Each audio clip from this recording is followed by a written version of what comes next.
Bem-vindo ao nosso seminário sobre a guerra espiritual. Estamos quase no fim.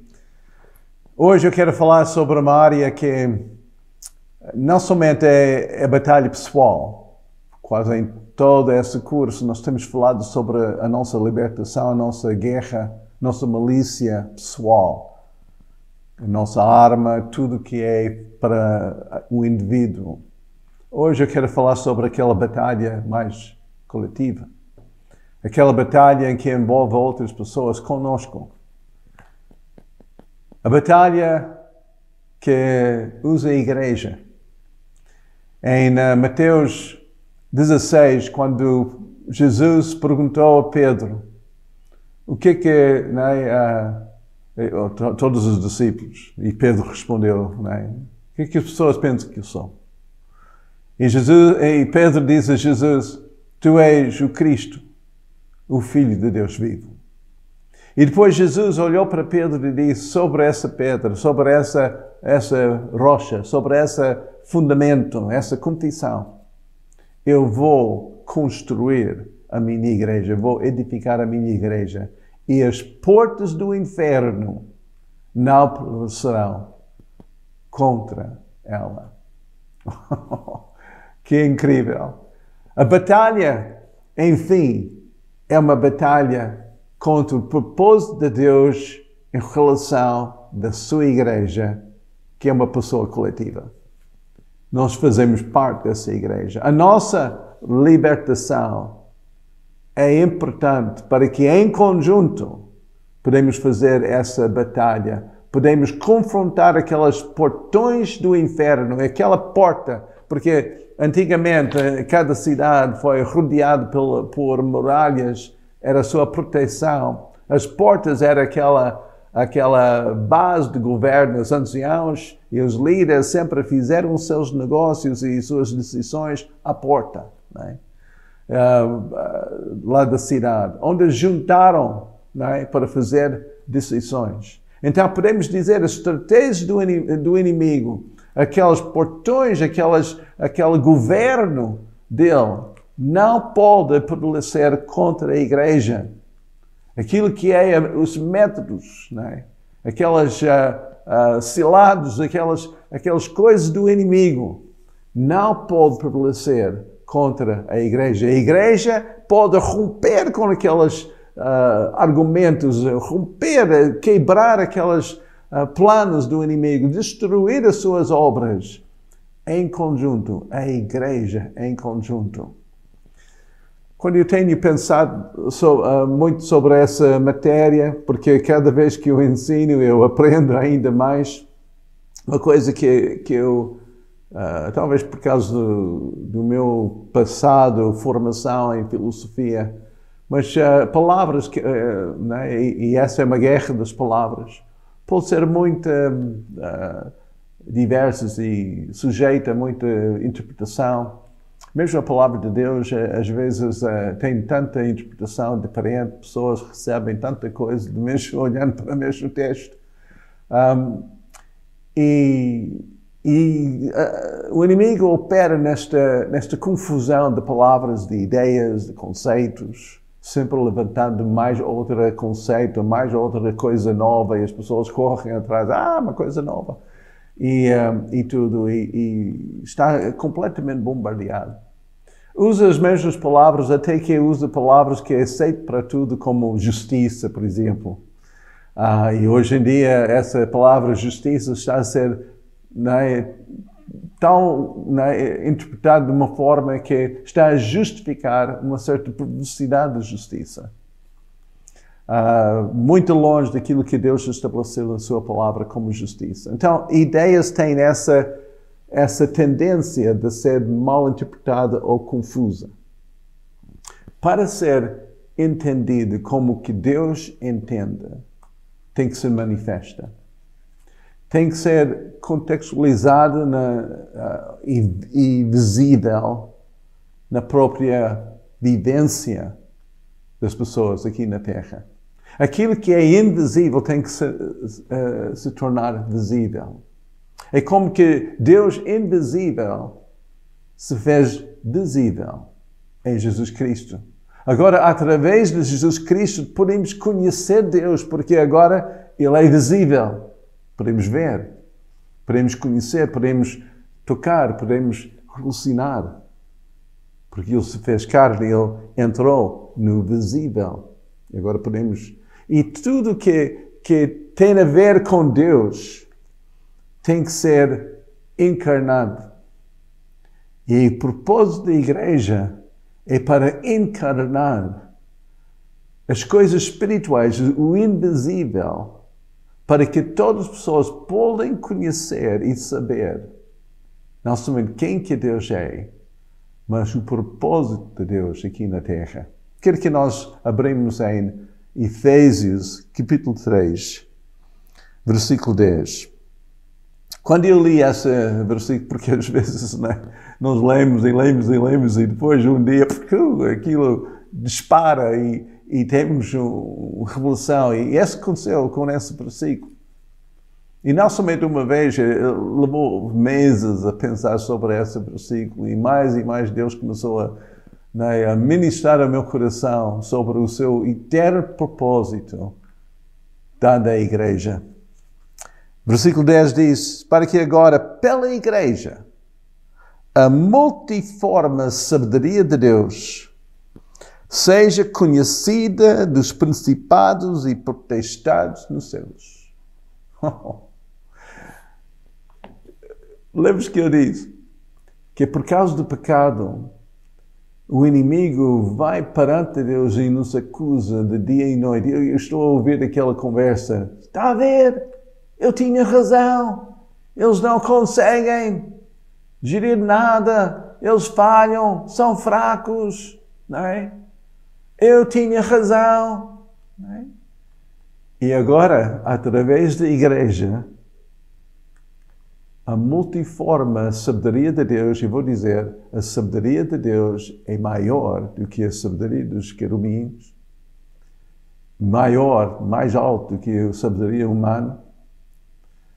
E através da igreja, essa sabedoria, a resposta a Satanás vai ser manifesta. Tudo que é invisível vai ser manifesta, vai ser visível através da igreja, aos principados, ao potestade. Então nós vamos não somente nos defender, nós vamos arrancar pessoas das trevas, tudo isso que nós temos falado, mas agora nós vamos cancelar, não é? Uma vez para sempre, aquela acusação de Satanás, não somente a nós, mas a Deus. Através da igreja ele vai dizer, eu tinha razão. Por isso, eu criei o homem. Para que tudo que está no céu possa se manifestar aqui na terra. Que o reino que está no céu pode chegar à terra, tal e qual. Através de seres humanos que foram criados com pó, barro, que está aqui na terra para manifestar essa sabedoria de Deus. Deixa-me dar um exemplo. A palavra amor, não é? Tem muitas interpretações. Pessoas usam isso em vários contextos, fala de paixão, fala de até preocupação, quando diz, eu estou preocupado com o meu filho, que a pessoa pensa que é uma expressão do amor, a minha preocupação. Pode ser, né, de fraternidade, pode ser, né, de gosto, seja qual for, mas usamos essa palavra e porque há tanto uso dessa palavra e abuso, as pessoas não entendem que é amor. Mas a Bíblia diz em 1 João 4,16, diz que Deus é amor, então Ele é a origem. Quando nós falamos de amor, nós temos que ver um contexto, o contexto é Deus. Mas esse conceito é ainda invisível. É uma palavra, palavras são invisíveis. Podemos ouvir, mas entender mal, ou chegar às conclusões erradas, como em muitas outras palavras. Tem que ser visível. Então, nós temos em 1 João 3,16, e é bom que nós lemos essa, porque é a base de entender o papel da igreja. Diz, conhecemos o amor nisto. Então, agora nós podemos conhecer, nós podemos saber verdadeiramente o que é amor. Conhecemos o amor nisto, que Ele deu a sua vida por nós e nós devemos dar a vida pelos irmãos. Agora, o amor, esse conceito, é manifesto. Manifesto na vida de Jesus, em que Ele deu a sua vida por nós. Essa expressão de sacrifício, essa expressão de humildade, de tomar uma forma do homem, do servo, para nos levantar, é uma expressão do amor. Tudo isso que aconteceu é para manifestar quem que Deus é verdadeiramente.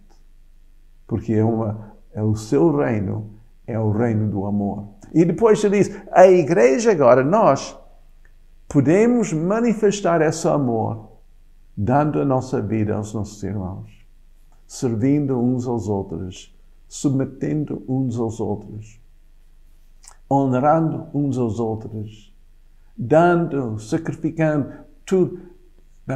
Não viver para eu, mas viver para Deus e para os outros. Amar a Deus de todo o coração e o nosso próximo como nós mesmos. Então é uma forma visível, prática. Não é só de pregação, não é só de palavra, mas de vivência. E o inimigo agora, é envergonhado. Porque agora é visível, ninguém pode...